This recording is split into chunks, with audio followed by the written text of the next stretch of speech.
Pour le reste, bienvenue à tous. Bienvenue à ceux qui nous écoutent au loin. On a des auditeurs en France, on entend ça. On a souvent des nouvelles également en Suisse, en Belgique, donc dans la francophonie. Donc, un gros merci tout le monde. C'est béni. Souvent, on reçoit des paroles édifiantes de votre part.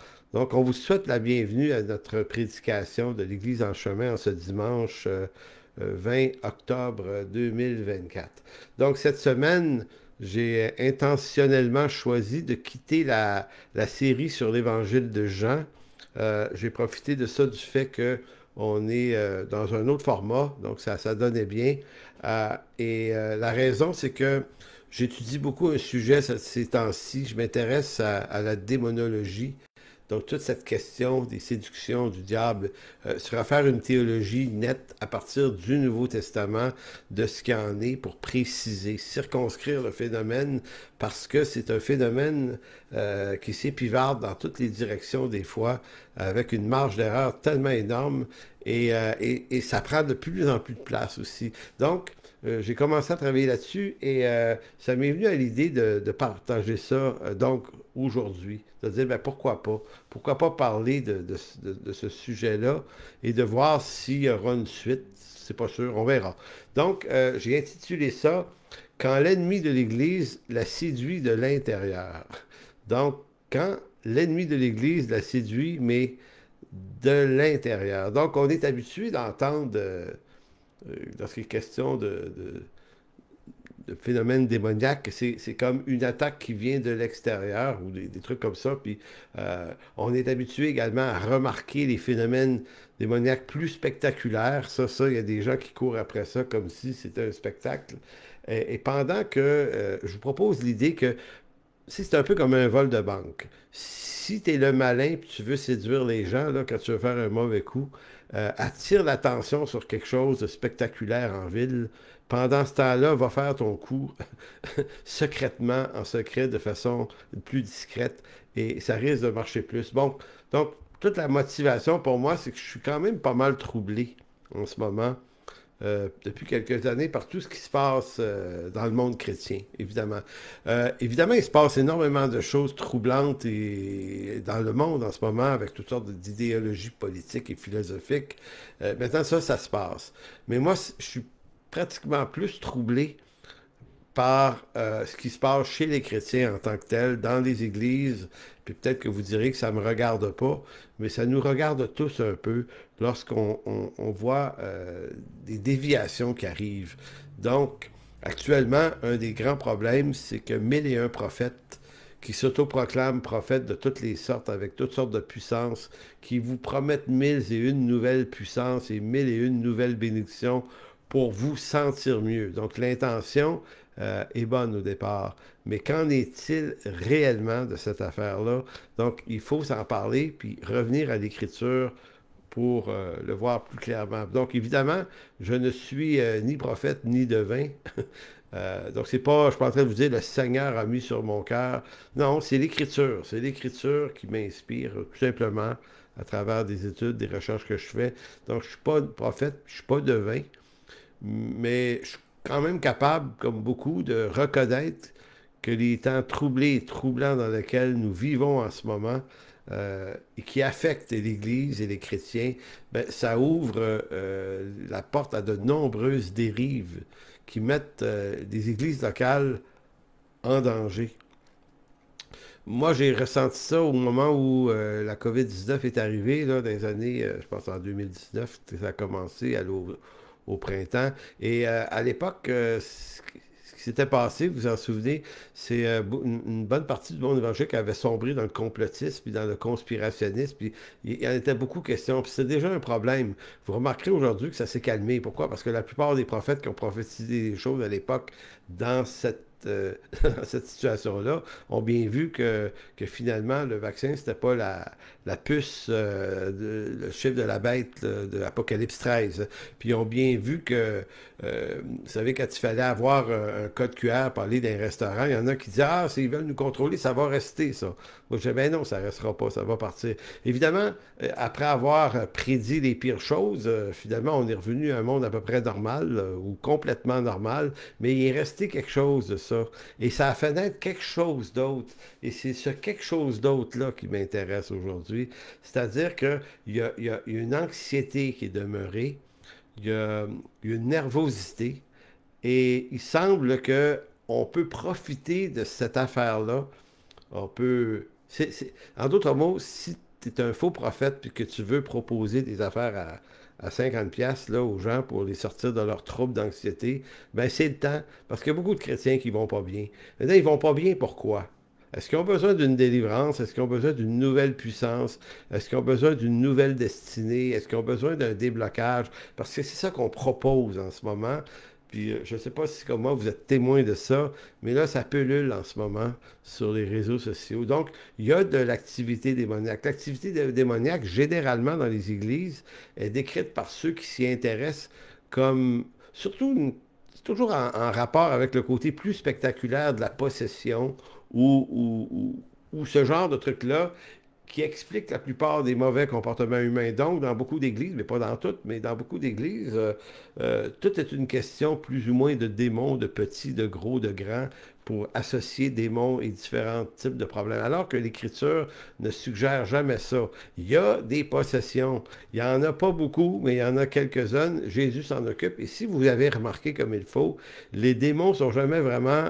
les possessions ne sont jamais une menace pour l'Église. Dans le rapport aux Églises, aux lettres de l'Église, l'apôtre Paul et Jean et Pierre n'en parlent pratiquement pas de possession. Il parle de démons, il parle de séduction démoniaque, mais jamais dans le rapport spectaculaire. Parce que les possessions démoniaques, si spectaculaire que ça puisse être, ça n'a de nuisance que pour celui qui en serait possédé. Et quelqu'un qui est possédé d'un démon, tout le monde s'éloigne de ça. Il n'est nuisible qu'à lui-même. Alors que si le malin voulait nous aider pour attirer notre attention, à créer cette espèce d'impression que c'est énorme, et pendant ce temps-là, il séduit de l'intérieur les chrétiens, mais tout autrement. Donc, c'est pour ça que la solution pour beaucoup, c'est toujours d'être dans des événements de chasse de démons. Or, l'Écriture, ce ne sont pas les possessions qui sont vues comme le plus grand danger pour l'Église.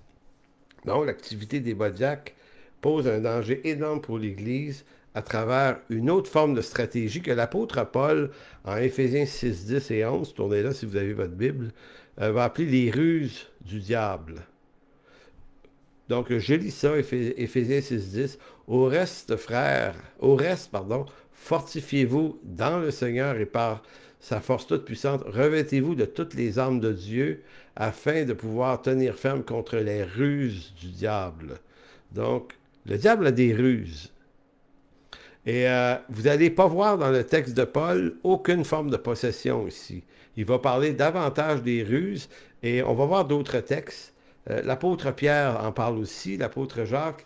Et donc, l'apôtre Paul suggère quelque chose de vraiment simple. On peut tellement complexifier Éphésiens 6, mais si on le regarde théologiquement dans une saine lecture, il va nous dire « Revêtez-vous de toutes les armes de Dieu. » Quelles sont-elles, ces armes-là? Je ne vous lis pas les versets 13, 14 jusqu'à 16, parce que je ne veux pas trop garder notre attention là, mais je résume quand même que dans ces versets-là, il nomme 6 armes. Les voici: la vérité, la justice, l'Évangile, la foi, le salut et la parole de Dieu. Évidemment, il va parler de l'épée de l'esprit qui est la parole de Dieu. J'enlève l'esprit. Je ne sais pas que ce n'est pas une arme, mais c'est parce que l'arme, ce n'est pas le Saint-Esprit, c'est la parole de Dieu. Donc, il y a 6 armes: vérité, la justice, l'Évangile, la foi, le salut et la parole de Dieu. Donc, quand il dit « Revêtez-vous de toutes les armes de Dieu pour résister », ben, il ne vous demande pas, de prier. Ici, ce n'est pas la prière qui est l'arme ici, c'est les vérités théologiques de l'Écriture. La vérité, la justice, l'Évangile, foi, salut et parole de Dieu. Il dit, afin de pouvoir tenir ferme contre les ruses du diable. Donc, on n'est pas dans un corps à corps contre le diable pour résister contre lui. C'est se garder dans la vérité de l'Évangile et de tasser tout ce qui n'a pas rapport les rumeurs, tout ce qui peut dépasser l'Écriture, tout ce qu'on peut y ajouter. Maintenant, il y a un autre détail qu'il faut voir. Verset 10, il dit, « Au reste, frères, fortifiez-vous dans le Seigneur et par sa force toute puissante. » Donc, Paul ne propose pas que vous soyez revêtus d'une puissance pour vous-même. Parce que c'est comme ça que ça nous est souvent présenté.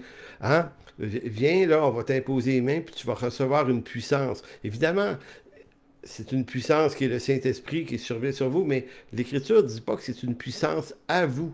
C'est la puissance de Dieu. C'est pas ça a l'air d'un détail, mais ça n'en est pas un. C'est une énorme différence. Donc, ce n'est pas d'un revêtement de puissance dont nous avons besoin. La puissance nécessaire est dans le Seigneur, par les armes mentionnées. Si vous lisez comme il faut, ça saute aux yeux.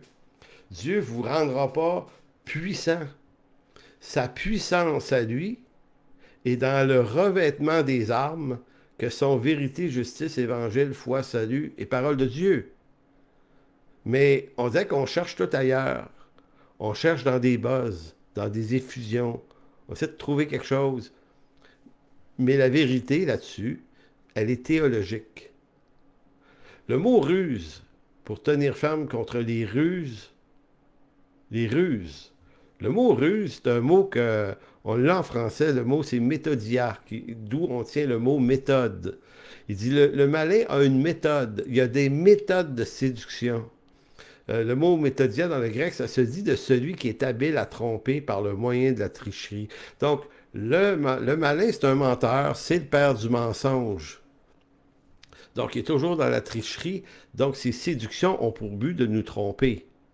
Donc, c'est pour ça que je vois très, très bien l'affaire. Moi, quand je vous disais tout à l'heure, si je suis un voleur de banque, là, puis je veux voler une banque, puis il y a un poste de police pas loin, ce que certains voleurs ont fait des fois, ils ont fait sauter une petite bombe plus loin dans la ville, là. Ils ont créé un chaos spectaculaire à quelques kilomètres de là, puis il dit, la police va aller là, pendant ce temps-là, on va aller voler à la banque. Vous voyez l'idée? C'est un peu comme ça que le malin semble travailler. Il attire l'attention des chrétiens par du spectacle, supposément démoniaque, mais ces vraies séductions sont ailleurs, puis sont beaucoup plus dangereuses.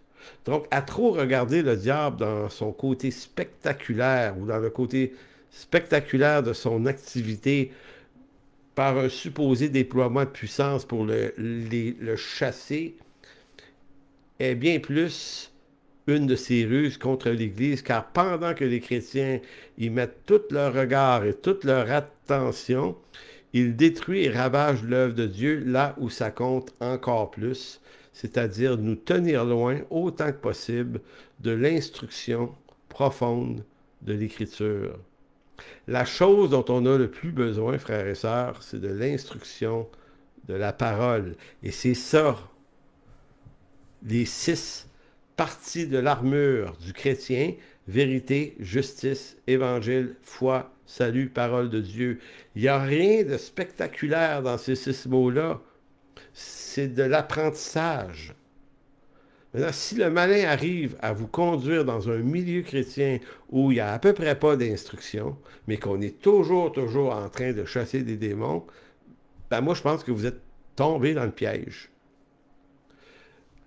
En Éphésiens 4, l'apôtre Paul en parle à l'église d'Éphèse. Et il veut montrer que si un chrétien est mal affermi dans sa foi, ben, il va être facile à tromper. Au fond, le malin, son avantage à lui, une de ses grandes ruses, c'est de nous tenir pas loin de l'Écriture, mais loin de l'instruction de l'Écriture. On peut lire notre Bible, là, mais quand on parle de s'instruire, c'est de connaître les fondements même de la parole de Dieu, savoir qui est Dieu, comprendre des grandes doctrines qui sont des fondements tellement solides qui fait que au jour de la détresse, le fondement, s'il est fort, on reste stable. Maintenant, si ça reste un enseignement faible, pauvre, hein, pauvre en vitamines, en calories, puis ben, écoutez, puis c'est juste des pep talks, puis c'est juste des trucs mal interprétés, ben écoutez, au jour du malheur, vous tenez pas ferme longtemps.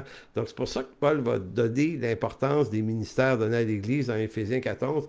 Il a été donné les uns comme apôtres, les autres comme prophètes, les autres comme évangélistes, les autres comme pasteurs et docteurs. Pourquoi ils sont donnés? Pourquoi? C'est pour le perfectionnement des saints. Maintenant, certains vont dire, ouais, mais moi je suis né de nouveau, j'ai reçu le Saint-Esprit, je n'ai pas besoin d'être instruit. Hein, je n'ai pas besoin de ça. J'ai le Saint-Esprit. Il va me parler, il va me diriger. L'Écriture ne dit jamais ça. Elle parle d'être instruit, d'être formé comme disciple. C'est Jésus qui a dit former des disciples. En d'autres mots, l'Esprit Saint vient, oui, mais la formation est absolument nécessaire. Donc, pour le perfectionnement, le mot perfectionnement, katartismos, dans le texte original, le katartismos, c'est le mot perfectionnement, ça veut dire équiper, redresser, ajuster. Donc, Dieu a donné les ministères pour équiper les gens. Puis le mot prophète, il dit, il a donné apôtre, prophète, évangéliste, pasteur et docteur. Le mot prophète, ici, c'est pas des prophètes autoproclamés qui se prétendent avoir reçu une parole spéciale de Dieu pour vous aujourd'hui, là. Les prophètes ici, là, dans le concept juif, c'est des gens qui enseignent bien la parole de Dieu. C'est des gens qui sont capables d'annoncer les oracles de l'Éternel dans leur précision, leur justice. Et les prophètes, souvent, c'est des gens qui sont capables de donner une parole à propos, pour le moment présent. Ils ont souvent cette particularité-là. Nous, prophètes, c'est un titre aujourd'hui de convoitise. C'est j'ai la puissance d'être capable de deviner. Écoutez, la plupart, c'est des charlatans, là. La plupart des prophéties qu'ils font ne s'accomplissent pas. Il faut le voir quand même. Donc, c'est pour ça que l'auteur ici, Paul, le perfectionnement des saints en vue de l'œuvre du ministère et de l'édification du corps de Christ, jusqu'à ce que nous soyons tous parvenus à l'unité de la foi et la connaissance du Fils de Dieu, à l'état d'homme fait, à la mesure de la stature parfaite de Christ, afin, et là, le afin est terriblement important, afin que nous ne soyons plus des enfants flottants et emportés à tout vent de doctrine par la tromperie des hommes, par leur ruse, méthodia, dans les moyens de séduction, mais que professant la vérité, dans la charité, nous croissions à tous égards qui est celui qui est le chef Christ. Donc, vous voyez que le texte, c'est exactement ce dont il parle. Paul dit, écoutez, ça prend de l'instruction. Puis ça prend des hommes appelés à occuper ces positions d'instruction. Donc, il y a de la structure dans une église. Il y a des positions, il y a des anciens, il y a de l'ordre, il y a de l'instruction. Et l'instruction, c'est la première chose la plus importante à un chrétien dans une église parce que c'est ça qui lui donne de la fermeté dans sa foi.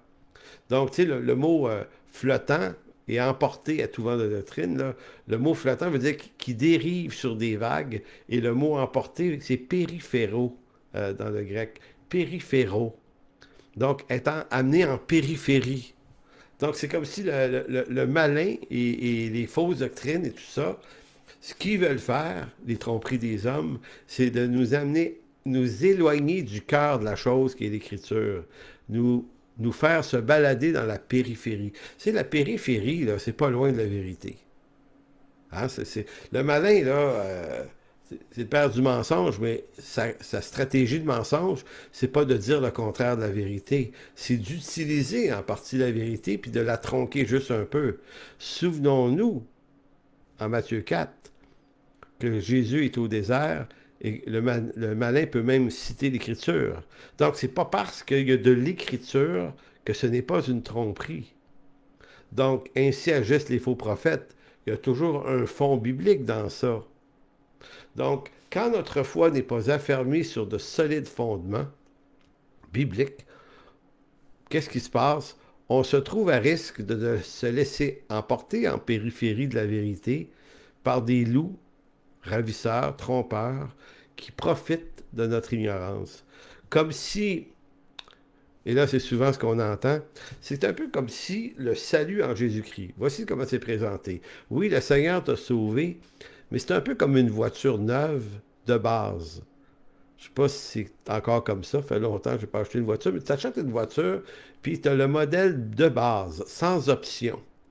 Et là, c'est comme ça, on disait, oui, tu as reçu Jésus, mais c'est un Jésus de base, sans option.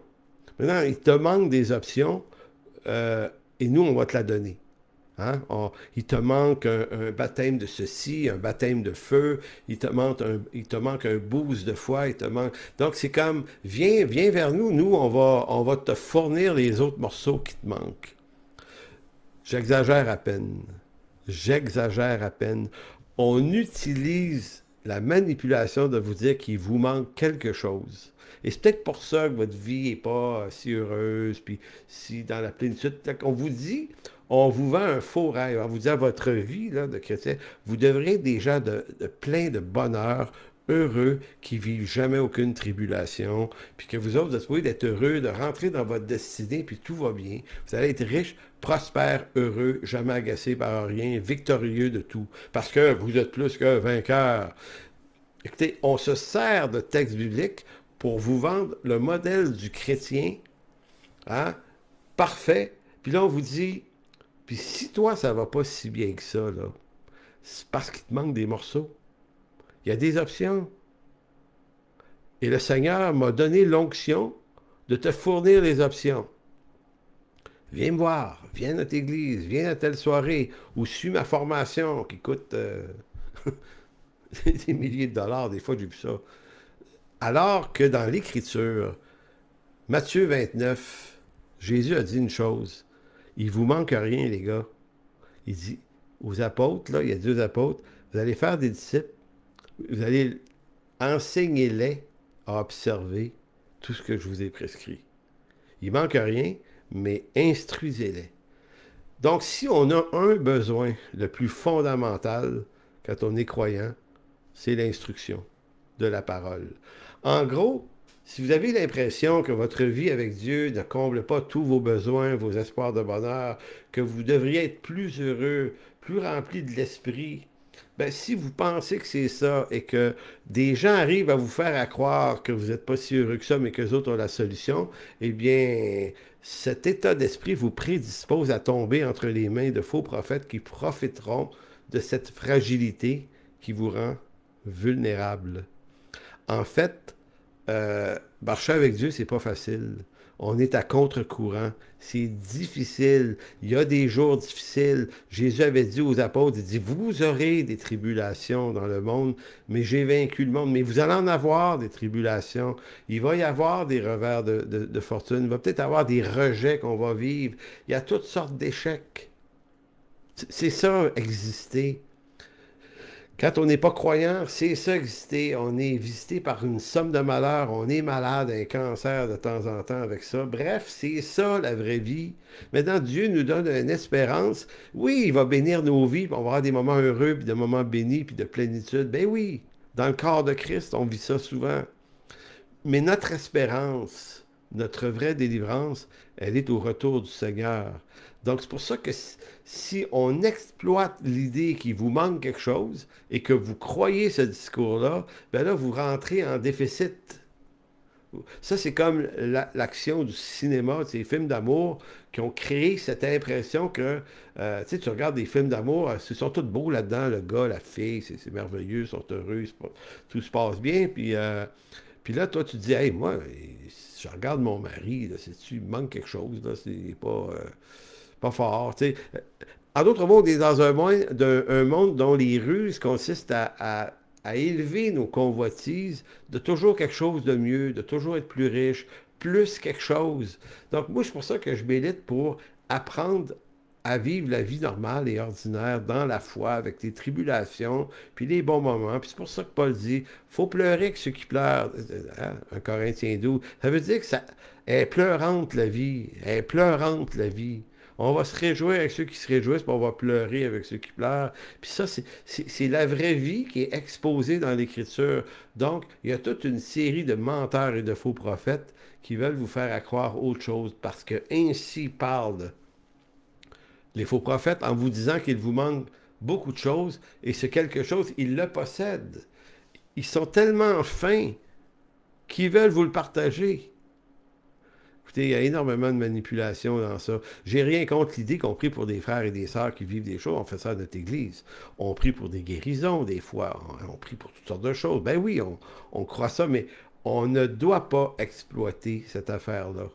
Vraiment. On ne doit pas exploiter la fragilité et la vulnérabilité des plus faibles. On doit les édifier, les encourager, les entourer.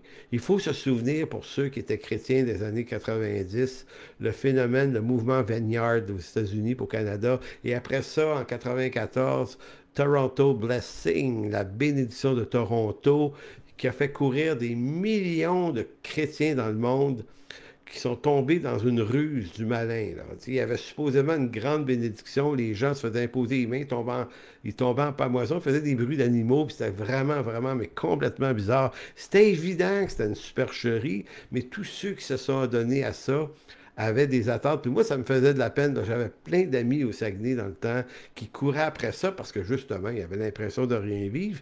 Puis on leur disait, si tu viens, puis tu goûtes à ça, tu vas entrer dans une plénitude. Donc, ils accouraient, ces gens-là, pour recevoir la fameuse bénédiction en pensant que par la suite, leur vie chrétienne ne serait plus jamais ennuyeuse. Parce que désormais, ils seraient remplis en permanence du Saint-Esprit.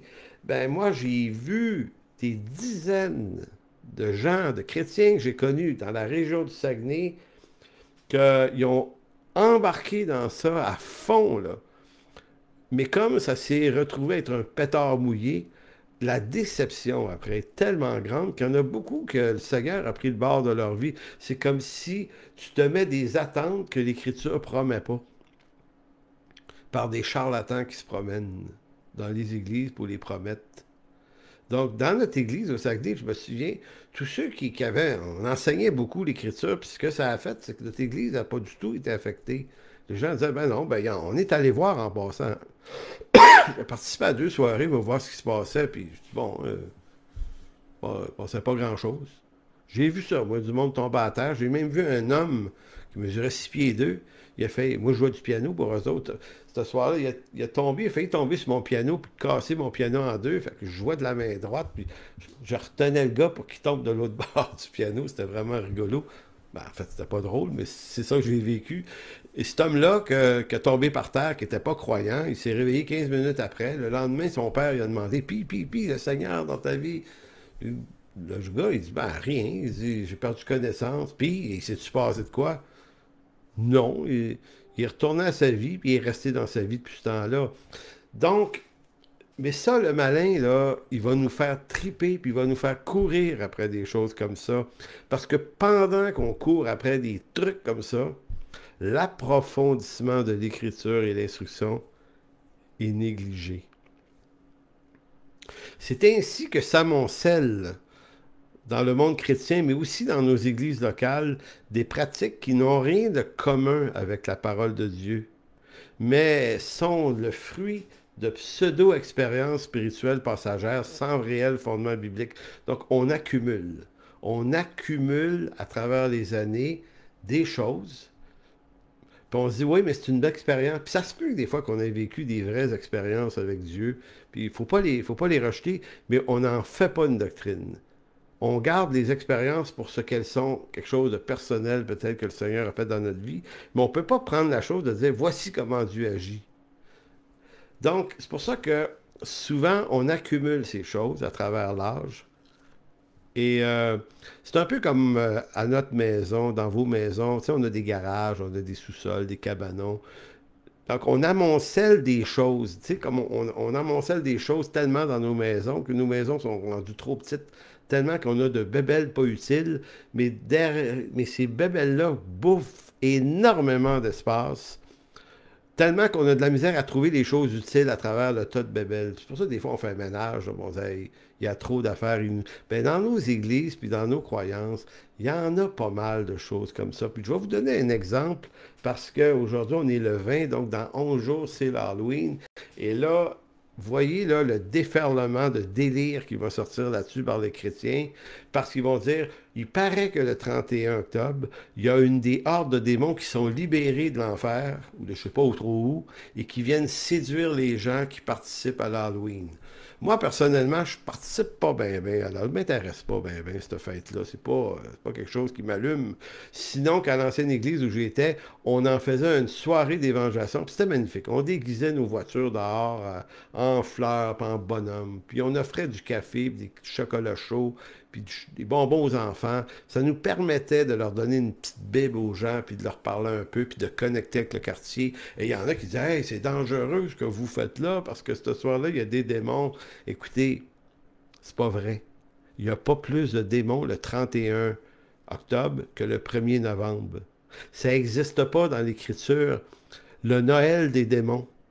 Tu sais, comme si le 25 décembre, il y avait plus de Jésus, alors que ça non plus, c'est pas vrai, mais c'est le fun de fêter Jésus quand même. Mais c'est pas parce qu'il est plus là. Il est tout le temps là.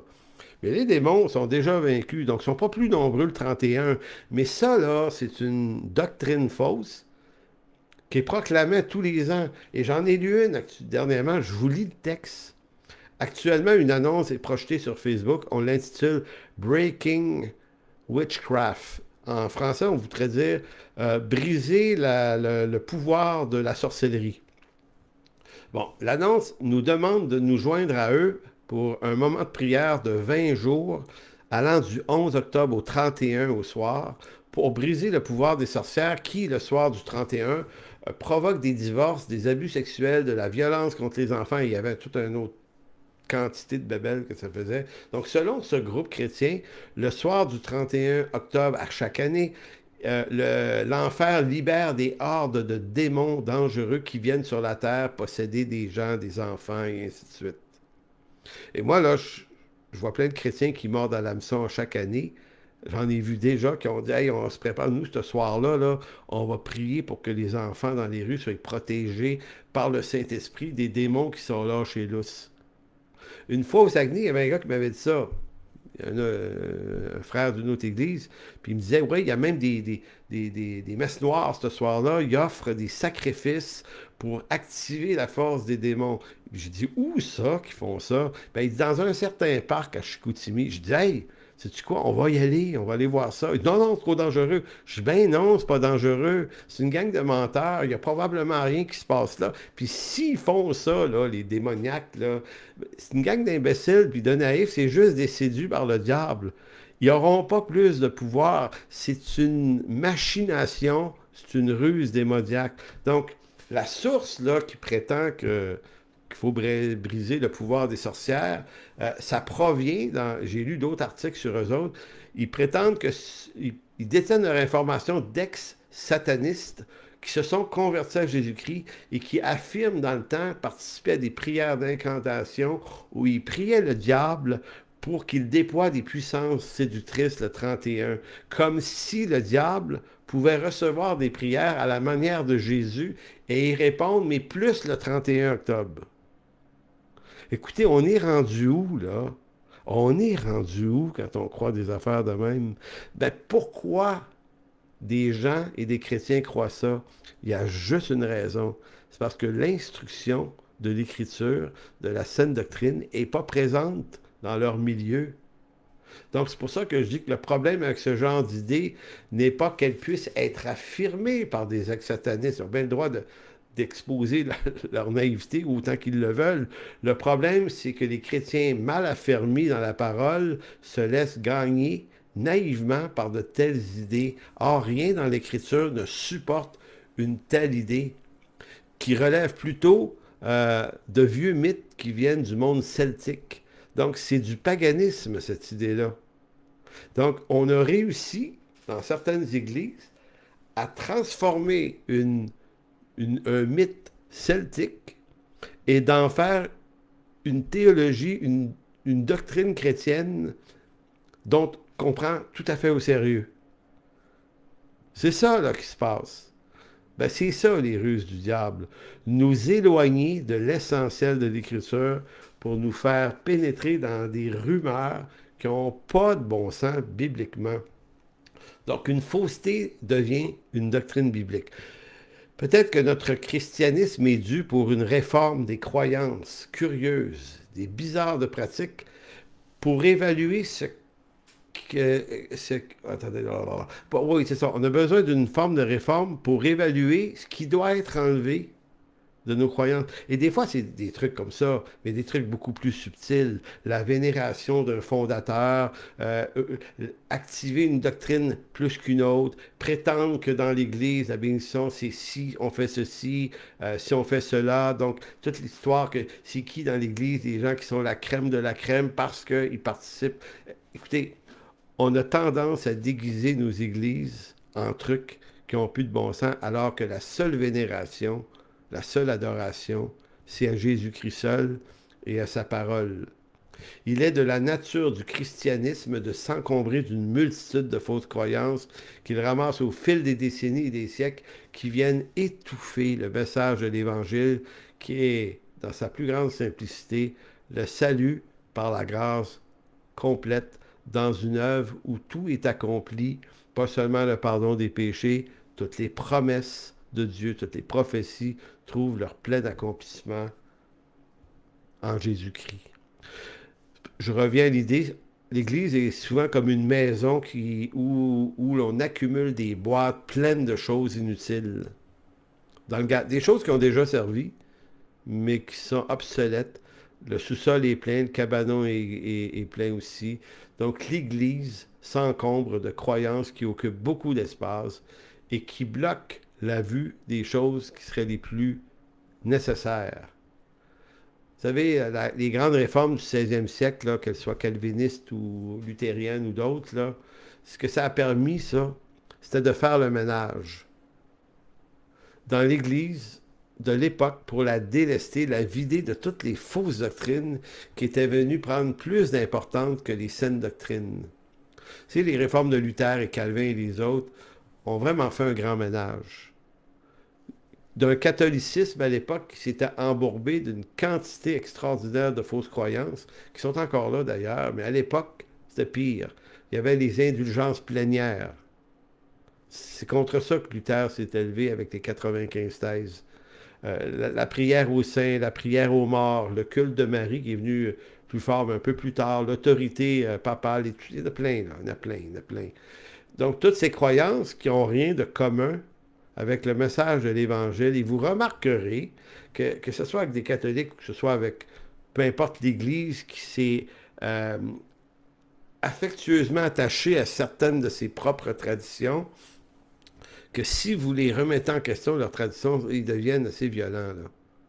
En d'autres mots, ils ont plus de drive à défendre des traditions qui n'ont pas de fond biblique qu'à défendre l'Écriture.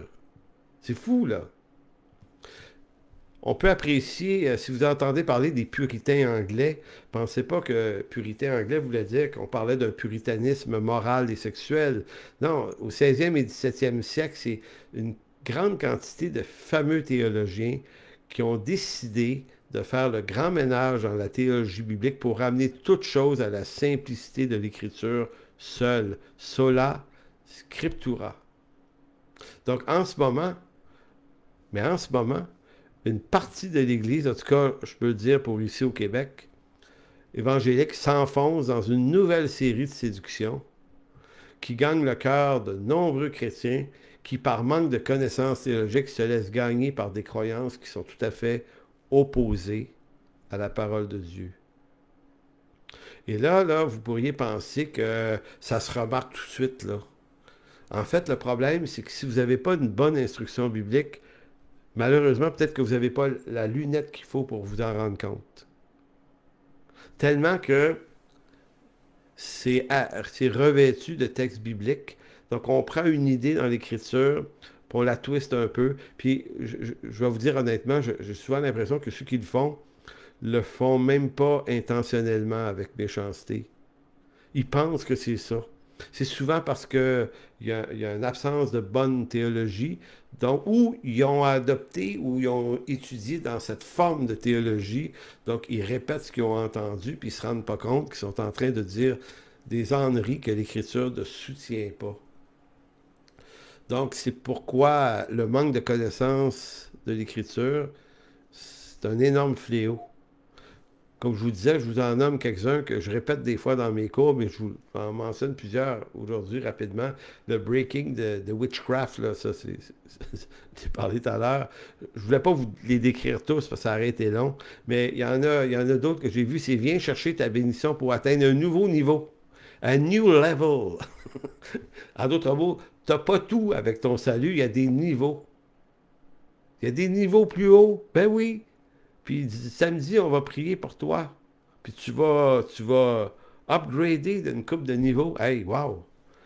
Les 5 ou 6 clés pour obtenir plus de puissance. On a parlé de la puissance de Dieu, oui, mais là, ce qu'on te dit, c'est que toi, tu vas être plus puissant. J'ai vu passer dernièrement, euh, on possède de l'onction, nous, on va prier pour toi, puis tu vas vivre un déblocage spirituel. Donc, un blocage. On va passer le fiche du déblocage du tuyau, puis tu vas débloquer. Et tu vas voir, ça va bien aller après. C'est un blocage que tu as. Trouvez ça dans l'Écriture. Inexistant. D'autres, ah oui, celle-là, j'ai vu, ça c'est plusieurs mois, quelqu'un parlait de nous, dimanche prochain, viens à notre service, tu vas goûter un boost spirituel. Un boost. Tu sais, on va booster nos moteurs l'hiver. Ici au Québec, il fait trop froid, on a besoin d'un boost avec une batterie plus forte. Donc, c'est ça, on va te faire un boost. Écoutez, c'est quelque chose, là. Une autre, c'est, tu as besoin d'une puissance pour gagner du terrain sur l'ennemi. Donc ici, là, c'est national, du territoire. Là, on se sert souvent de Josué 1, là. Tout lieu où ton pied va se placer, la plante de ton pied, je te le donne. Donc, la guerre spirituelle devait une guerre pour gagner du terrain. Donc, moi, j'ai vu ça là, dans les années passées, des chrétiens qui marchaient dans des villes et villages, là, puis ils disaient, vu qu'on pose notre pied sur le village, dans le village, le Seigneur va nous donner le village. Il leur a jamais donné le village. Et eux se sont jamais dit, ça n'a pas marché. Non, non, ils sont allés dans un autre village. En d'autres mots, il y a comme une puissance d'aveuglement qui fait que ça ne fonctionne pas ce qu'ils font, mais ils se font à croire que ça fonctionne, puis ils persévèrent dans l'erreur. J'ai vu également certains qui parlaient de, tu peux accéder à une nouvelle dimension spirituelle. Ouais, tu n'es pas dans la bonne dimension. Nous, on connaît le chemin de la nouvelle dimension. Donc, vous voyez, puis je pourrais vous en donner d'autres, là, mais ça devient harassant. Parmi les ruses les plus subtiles du diable, celle qui consiste à vous convaincre que la théologie est un savoir qui divise, alors que l'amour de Dieu suffit pour produire une vraie unité. Ça, c'est un des pires, puis c'est un des plus subtils, parce que celui-là, c'est pas spectaculaire, mais c'est terriblement dangereux. J'ai entendu ça en disant, ah ouais, mais tu sais, nos théologies, ça nous divise. Tu sais, il faut s'écarter un peu là, de ça. Là.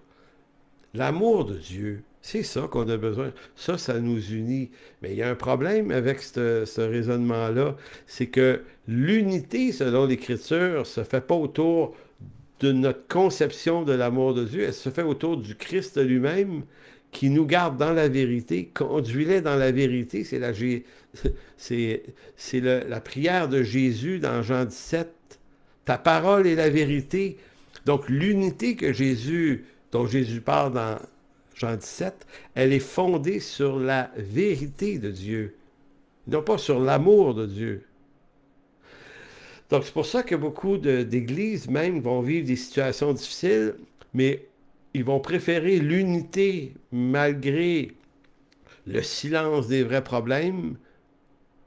Tu sais, en d'autres mots, je ne veux pas exposer les situations qui nous dérangent, puis on va se donner une vision d'avoir de l'unité pour l'unité. Donc l'unité devient l'idole recherchée, alors que c'est pas l'unité qui doit produire l'unité, c'est la vérité. Donc si notre unité n'est pas fondée sur la vérité de l'Écriture, je ne suis pas en train de dire qu'il faut penser tous exactement pareil, mais si ce n'est pas la vérité biblique qui est le fondement de notre unité, bon, on est dans une autre forme de ruse, une autre forme de tromperie, puis là, on peut faire de l'unité sur la base de toutes sortes de choses qu'on va aller piger dans l'Écriture, mais qui va être un faux concept d'unité.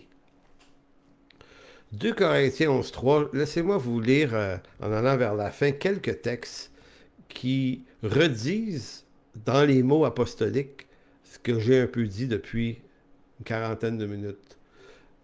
2 Corinthiens 11.3 nous dit toutefois, de même que le serpent séduisit Ève par sa ruse, toujours ruse, hein, je crains que vos pensées ne se corrompent et ne se détournent de la simplicité à l'égard du Christ.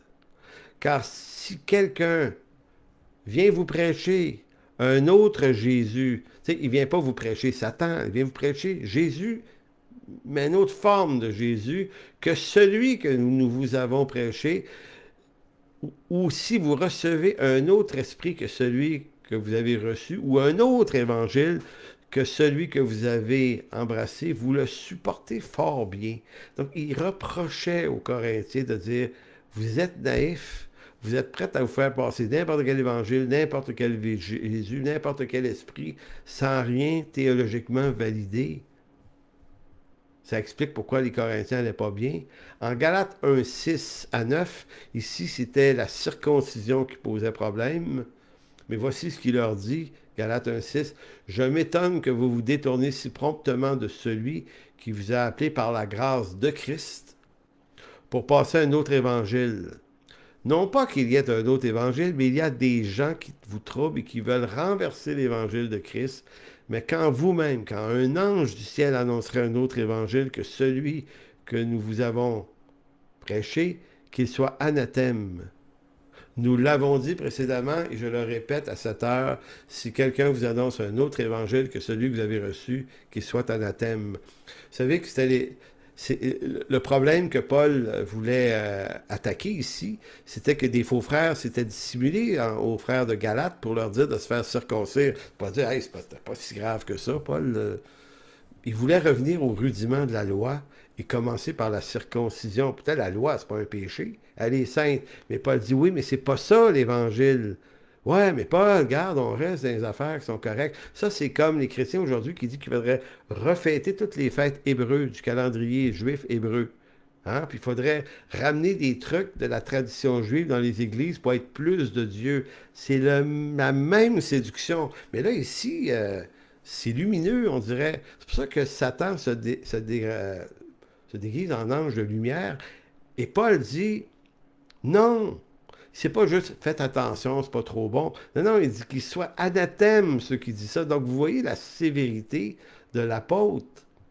Donc, c'est dans les moments comme ceux-là que l'Église court les plus grands dangers, parce qu'à trop vouloir trouver les bons trucs, les bonnes nouvelles, se réinventer comme institution, ben, elle finit par se dénaturer de son message le plus simple. Frères et sœurs, les chrétiens de notre temps courent aussi les nouveaux modèles d'Église. C'est fréquent. On essaie de trouver le nouveau buzz, le nouveau truc, la nouvelle patente, la nouvelle impulsion qui marche, la nouvelle idée d'Église géniale, le nouveau truc inédit. Bref, on veut vous faire miroiter une Église telle que vous en avez jamais vue. C'est tellement ridicule.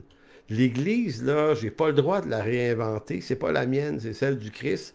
Puis qu'est-ce qu'une Église, sinon le rassemblement des saints qui ensemble prient, louent, adorent, écoutent la parole, s'édifient et prennent la communion fraternelle.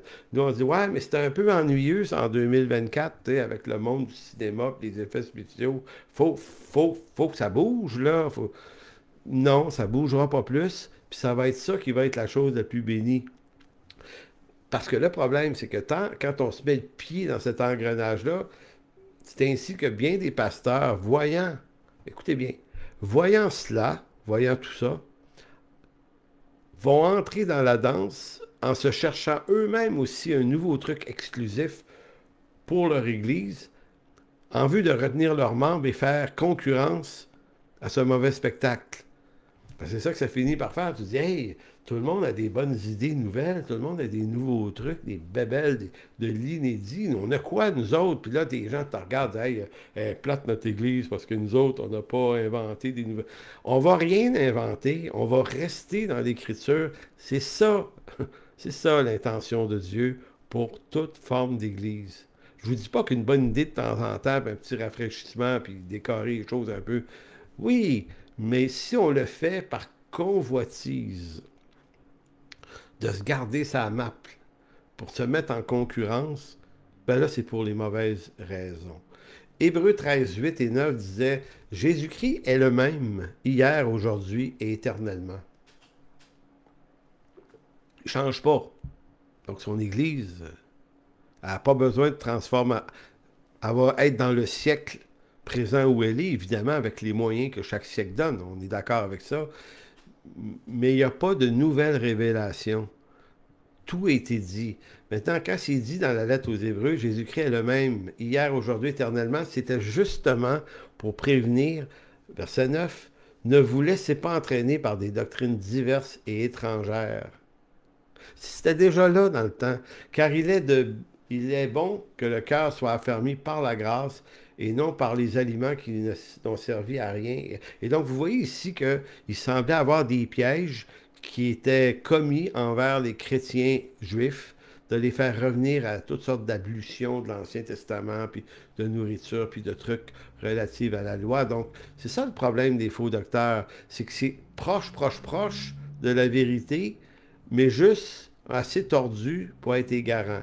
Là, donc, le problème avec les faux prophètes n'est pas que tout ce qu'ils disent est faux, c'est qu'ils construisent leur instruction autour de quelques vérités bibliques pour subtilement vous attirer dans un fameux truc génial, souvent en vue de s'enrichir ou profitant de votre ignorance.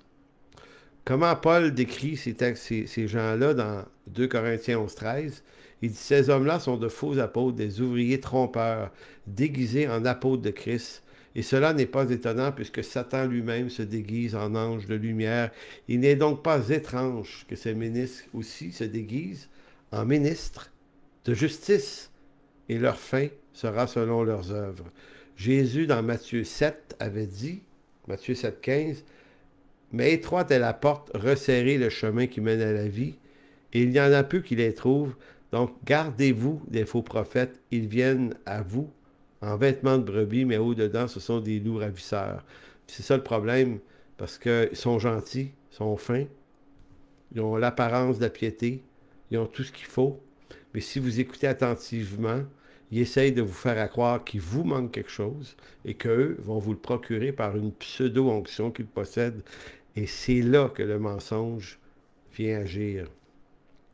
En conclusion, l'apôtre Paul prévient dans sa lettre aux chrétiens de Colosse, c'est le texte le plus fort, ça, que des faux prophètes vont tenter de nous faire croire qu'il nous manque des choses et que notre vie pourrait être plus épanouie et plus complète si nous recevions ces petites choses ou ces grandes choses nouvelles. Donc, à Colosse, c'était déjà là. Donc, on va lire Colossiens 2, 8 à 12. On va terminer avec ce texte-là. Écoutez bien le texte. Prenez garde que personne ne fasse de vous sa proie. C'est exactement ça. Par la philosophie ou par une vaine tromperie s'appuyant sur la tradition des hommes.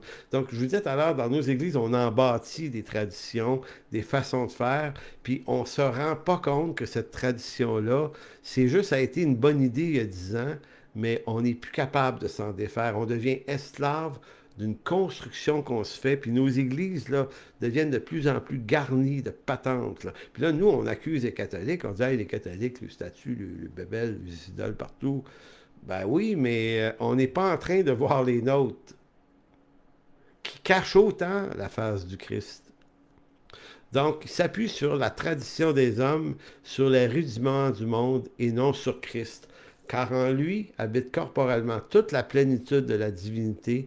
Vous avez tout pleinement en lui, qui est le chef de toute domination, de toute autorité, et c'est en lui que vous avez été circoncis d'une circoncision que la main n'a pas faite, mais de la circoncision de Christ, qui consiste dans le dépouillement de la chair.